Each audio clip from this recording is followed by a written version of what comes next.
Hello guys, welcome back to my YouTube channel. मेरा नाम है अनीश और आप देख रहे हैं डेली डूड्स। तो गाइस, आपका मेरे यूट्यूब चैनल पर बहुत बहुत स्वागत है। आज आया हुआ हूँ प्रवीण जी के पास और मैंने कहा कि लोगों की बड़ी शिकायत आ रही है कि उनकी तुलसी के जो पौधे हैं वो मर रहे हैं, डाई हो रहे हैं। तो कुछ बताइए ऐसा सॉल्यूशन जिससे कि उनके जो प्लांट है वो लॉन्ग टर्म चले, ठंड में उनके पत्ते ना गिरे, काला ना पड़े पत्ता उनका। तो उन्होंने बहुत ही अच्छा फार्मूला बताया है, तो वही आज आपसे शेयर करने वाले हैं इस वीडियो में। तो वीडियो को लास्ट तक देखना बिल्कुल मत भूलिएगा। बहुत सारा नॉलेज है जो कि ये शेयर कर रहे हैं, जो कि शायद ही किसी को पता होगा। तो चलिए वीडियो स्टार्ट करते हैं। आप मेरे चैनल पर नए आए होंगे तो चैनल को सब्सक्राइब कर लीजिएगा। आप मुझे इंस्टाग्राम पर भी फॉलो कर सकते हैं। गाइस, चलिए वीडियो स्टार्ट करते हैं और बात करते हैं प्रवीण मिश्रा जी से। सम्मानित नागरिकों, नमस्कार। मैं प्रवीण मिश्रा उपस्थित हो गया हूँ डेली डूड्स यूट्यूब चैनल पर और बात आज चलेगी तुलसी माता के किस तरह से सर्दियों में रखरखाव किया जाए। तुलसी हर घर में पूजनीय है और हमारे लिए भी है। चूँकि हम काम करते रहते हैं तो बहुत सारी तरकीब हमारे पास आती रहती है और जब आप समस्या शेयर करते हैं तो हम उसके समाधान में निकल चलते हैं कि ये कैसे मिलेगा आप तक। तुलसी सर्दियों में अमूमन लगभग झड़ जाता है, पत्ता उसका एकदम से जलने लायक हो जाता है और ऐसा भी हो जाता है कि अब रखें तो कैसे, फेंकें तो कैसे। लेकिन हम चूँकि मान्यता रखते हैं, तुलसी के संरक्षण के बारे में भी बात करते हैं, तो आज की जानकारी यही है कि तुलसी को रखने का क्या हैबिटेट होना चाहिए। पूरे विश्व भर से हमें फ़ोन आता है, विश्व भर से मैसेज आता है और ये लोग बताते हैं कि हम काफ़ी सर्दी वाले जगह में, ऑस्ट्रेलिया में, डेनमार्क में, न्यूजीलैंड में भी तुलसी रखते हैं। तो आपको बता रहा हूँ कि बहुत ज़्यादा सर्दी वाला जगह हो तो आप वहाँ पर पॉली हाउस बना सकते हैं, ग्रीन हाउस बना सकते हैं और साथ में कहीं पर ज़्यादा ज़रूरत हो तो वहाँ पर आप ग्लास हाउस भी बनाकर हल्का सा लाइट लगाकर वहाँ वार्म दे सकते हैं। जब गर्माहट मिलेगी तुलसी को तो तुलसी उस समय तक के लिए सही रहेगा जब उसके बहुत ज़्यादा विपरीत और अनुकूल परिस्थिति ना हो। तो विपरीत परिस्थिति में भी तुलसी को चलाने का भारतवर्ष में क्या सिस्टम होगा, इसी पर आज बातचीत चल रही है और आप देखिए इसी पर बातचीत चलती है। तुलसी को लगाने की तरकीब से लेकर अब तक की ये जर्नी हो चुकी है कि हमने यहाँ पर श्यामा तुलसी और रामा तुलसी दोनों को रखा है। ये काफ़ी बड़ा भी हो गया हमारे प्लांट में, पॉट में। और जब ये बड़ा हो चुका है तो अब इनको हम लोगों को संभालने का टाइम आ चुका है। संभालने के लिए तरकीब हमारे पास है कि हमने गमले में, छोटे गमले में, बड़े गमले में और इस पॉट में भी लगा रखा है। तो इनको बचाने का तरीका के लिए हमने देखिए यहाँ पर एक ग्रीन हाउस लगा रखा है।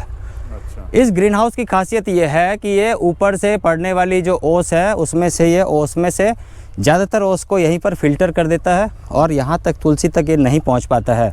जबकि जहाँ पर हमने तुलसी का प्लेसमेंट कर रखा है वहाँ पर पूरब से, दक्षिण दिशा से और ख़ास करके पश्चिम दिशा से भी यहाँ पर धूप पहुँच रहा है। ईस्ट साइड से, साउथ साइड से और साथ में वेस्ट साइड से धूप यहाँ पर पहुँच रहा है। और चूँकि ट्रॉपिकल वेदर का पौधा है, इनको गर्मी पसंद है, नमी पसंद है और हल्की वायु पसंद है। जहाँ पर हवा 10 से 30 किलोमीटर की रफ्तार से चल रही हो, ऐसी जगह में यदि आप तुलसी को रखेंगे तो चलेगा।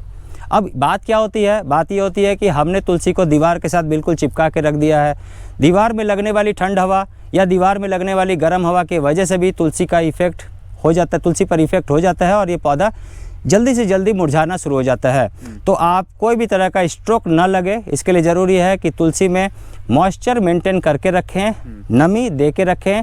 और सर्दियों में भी आप किसी भी पौधों में यदि नमी की कमी कर देंगे तो पौधा आपका मरने लगेगा।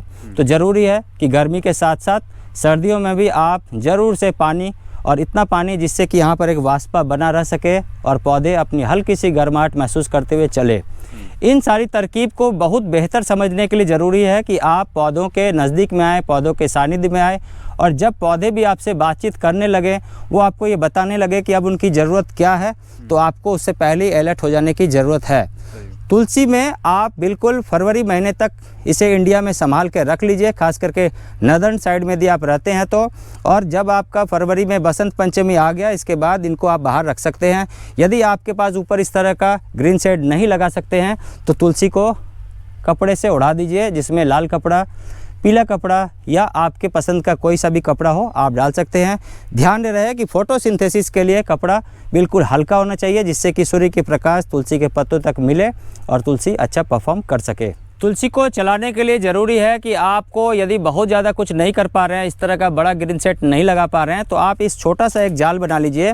और इस तरह का एक जाल बनाकर लगभग 2.5 फीट बाई 2.5 फीट या 3 फीट के आसपास का इस तरह का जाल बनाने के बाद इस पूरे जाल में यदि संभव हो तो आप नाइट के समय में, शाम के बाद इस पर ट्रांसपेरेंट पॉलीशीट चढ़ा दीजिए या फिर इस तरह का कोई ग्रीन शेड नेट का टुकड़ा चढ़ा दीजिए। यदि ये भी नहीं हो रहा है तो घर में यदि आपके पास कोई चादर है तो इस चादर को उड़ा दीजिए। और ऐसा ही सिस्टम आप पूरब से, साउथ से, पश्चिम से और साथ में नॉर्थ साइड से भी पर्दानुमा बना सकते हैं। पर्दानुमा बनाकर मॉर्निंग के टाइम में फिर इस पर्दानुमा को रिमूव कर दीजिए या वाइंड अप कर दीजिए या फोल्ड कर दीजिए। जब दिन में हवा लगे और धूप की रोशनी लगे और रात में जब टेम्परेचर ज़्यादा नहीं चाहिए, नमी वाली टेम्परेचर नहीं चाहिए, सर्द वाली टेम्परेचर नहीं चाहिए, उस समय में आप पर्दा को खोल देंगे तो आपका तुलसी मरेगा नहीं और बिल्कुल शानदार ढंग से चलेगा। और फिर जब गर्मी की शुरुआत हो जाए, बसंत पंचमी आ जाए, शिवरात्रि आ जाए, होली आ जाए, उसके बाद फिर तुलसी चल निकलेगा।